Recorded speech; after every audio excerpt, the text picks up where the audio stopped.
হাই ফেন আমি ক'ত গৈ আছোঁ চাব দেই। এয়া সোমাইছোঁ গেটৰ সন্মুখত তলাতল ঘৰত।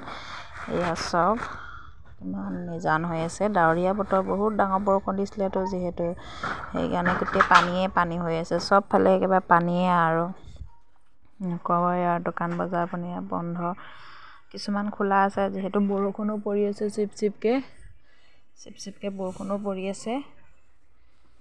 এয়া ঘূৰা-ঘূৰি হৈছে মানুহবোৰ, বৰষুণ দিবলৈ ধৰিছে যিহেতু। মানুহ কিন্তু বহুত হয় দেই, সদায় মানুহ বহুত হয়। আমাৰ গাড়ী পাৰ্কিং কৰি লৈছে এইফালে।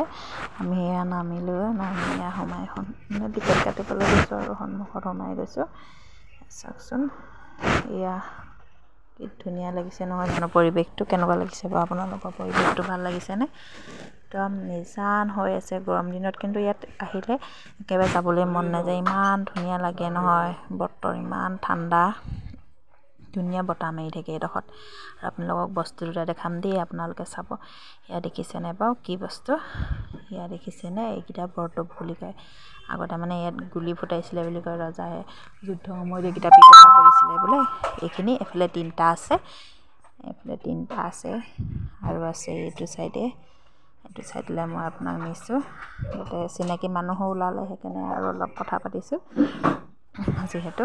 এইফালে ইয়াত আছে, আপোনাক দেখাই আছোঁ। যিহেতু দুটা চাইডে আছে, এইটো চাইডেও আছে। এয়া দুটা, এইকেইটা অলপ সৰু সৰু দেই, দেখিছেনে বাৰু? এই দুটা অলপ সৰু। তাৰপৰা আৰু এতিয়া লাহেকৈ চাই মেলি এতিয়া আকৌ মই পোৱালিটোক লৈ ল'ম। পিছত পোৱালিটোক লৈ পিনি এতিয়া ভিতৰত গৈ আছোঁ।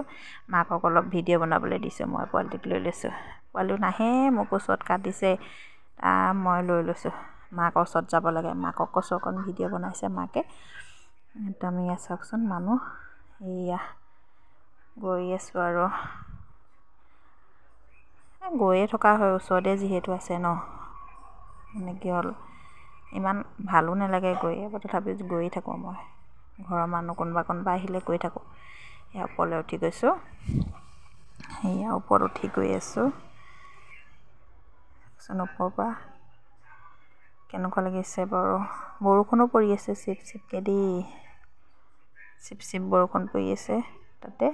এইবিলাক চাওকচোন গছ-গছনি। ভিডিঅ'টো কিন্তু আজি বনোৱা ভিডিঅ' নহয় দেই, দুদিনমান হ'ল বনাইছিলোঁ মই, কিন্তু এডিট কৰিবলৈহে থাকি গ'ল। এডিট কৰিবলৈ এনেকৈ বস্তুবিলাক এনেকৈ থাকিয়ে যায়। আমাৰ বোৱাৰীজনী উঠি আহিছে ওপৰলৈ ভিডিঅ' বনাই, ফটো মাৰি। এয়া চাওকচোন সন্মুখত, সেয়া বনাই মেলি হ'ল আৰু বৰষুণ দিছে যিহেতু আমি আৰু ঘূৰা-ঘূৰি ঘূৰিছোঁ আৰু দেই। ৰাইজ কেনেকুৱা লাগিছে জনাবচোন।